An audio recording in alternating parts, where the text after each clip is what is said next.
கருப்பு கலரில் ரெட்டைவால் குருவி ஒன்று இருக்கும். இதை வந்து முன்னெல்லாம் சகஜமாக அந்த முள்காட்டிலலாம் பார்க்கலாம், கூட்டமாக பார்க்க முடியாது, 1 2 தான் வாழும் இந்த குருவிங்கள்லாம்.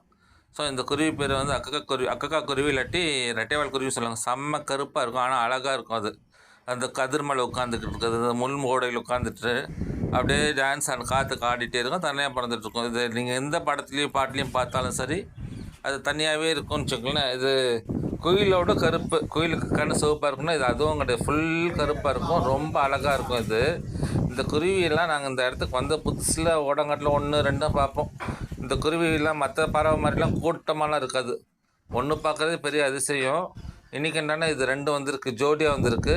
குச்சிக்கு மேலே ஒன்றும், கீழே வந்து அந்த துணி பக்கத்தில் ஒரு கருப்பு குருவியும் இருக்குது. இது அவ்வளோ கிட்டக்கு போனான்னு ரொம்ப பறந்து போயிடுது, என்னால் அவ்வளோ ஜூம் பண்ணியோ கிளியர் பண்ணியோ எடுக்க முடியல. பட் இது பார்த்தது அவ்வளோ சந்தோஷம். ஏன்னா கிட்டத்தட்ட எனக்கு தெரிஞ்சு ஒரு 30 வருஷம் கழிச்சு இந்த குருவியை நான் பார்க்குறேன் இந்த எங்கள் ஏரியாவில், அந்த அக்கக்கா குருவியை. இதை குறித்து சின்ன வயசில் இருக்கும்போதில் கதைலாம் சொல்லுவாங்க. எப்படின்னா 7 அக்கா தங்கச்சி ஒன்றா இருந்தாங்க, அவங்கள வந்து ஒரு வச்சு வந்துட்டு சூனியக்கார கிளை வந்து சாபம் கொடுத்து குருவியாக மாற்றிட்டா.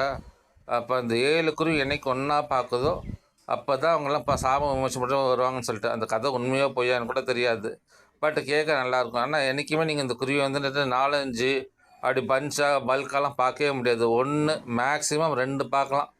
இந்த குருவி வந்து அவ்வளோ சூப்பராக இருக்கும், அவ்வளோ பிளாக்காக இருக்கும், பார்த்தாவே உங்களுக்கு ஒரு மைண்டுக்கு ஒரு பீஸ் கிடைக்கும். இது ஜோடியாக வந்துட்டு ஒவ்வொன்றா பறந்து அங்கேயும் இங்கேயும் சுற்றிட்டு கடைசியில் போயிட்டு அந்த இடத்துல உட்காந்துருக்கு சன்செட்டில். ஒன்று வந்து சைட்லேயும் பறந்துன்னு பறந்துருச்சு, இன்னொன்று பறக்கும்னு நினைக்கிறேன், ஆனால் தெரிய மாட்டேங்குது உங்களுக்கு கருப்பாக இருக்கிறதுனால.